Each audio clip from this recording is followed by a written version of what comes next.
বানপানী টুমপ্রেং main road রাস্তা বন্ধ। দেখো টুমপ্রেং মেইন রোড রাস্তা বন্ধ, কি বানপানি, যে জল আইছে বানপানি একদিনের ভিতরে পুরো জল পুরো রাস্তা বন্ধ করে দিছে। টুমপ্রেং রাস্তা আর টুমপ্রেং থেকে হুজাই যাওয়ার রাস্তাটা পুরো বন্ধ, কাইবং রোডটা মানে পুরো বন্ধ। ওই দেখো বাইক নিয়ে পার করছে মানুষের ঠেলে ঠেলে, একটা বাইকে একজনে পার করতে পারবে না, 3-4 জনে মিলে পার করতে লাগবে, কারণ পানির সুরটা বহুত বেশি বহুত বেশি।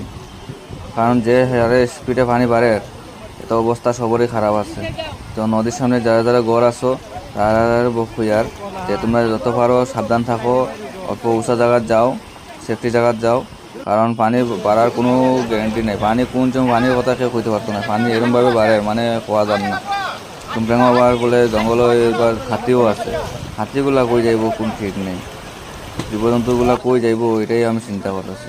এত জল আর আমার দেখো টুমপ্রেং যাওয়ার লেগে মানুষ দাঁড়ায় রয়েছে, টুমপ্রেং যেতে পারবো না, কারণ কেমনে যাইব, রাস্তায় বন্ধ।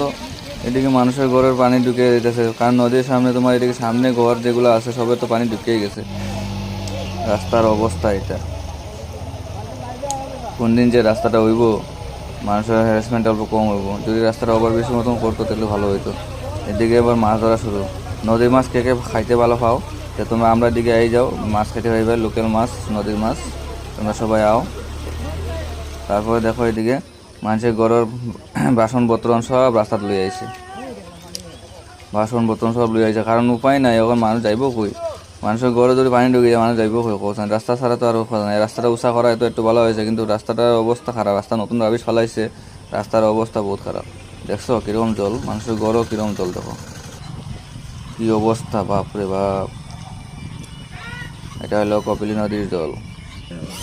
এদিকে দেখো তোমার রাস্তাত গাউরি গরু সব লই আইছে, কারণ উপায় নাই, এখন মানুষ তো যাইব গিয়ে, গরু জন্তুই তা কই যাইব, জন্তু তো আনিয়া রাস্তা লাগবো সেফটি জায়গা, রাস্তায় গরু মানুষের অবস্থা। আরো জল বাড়লে তো কি অবস্থা, এটা তো পুরো ডুব হয়ে যাবে। দেখছো কি অবস্থা, এটা হলো বানপানির লীলা।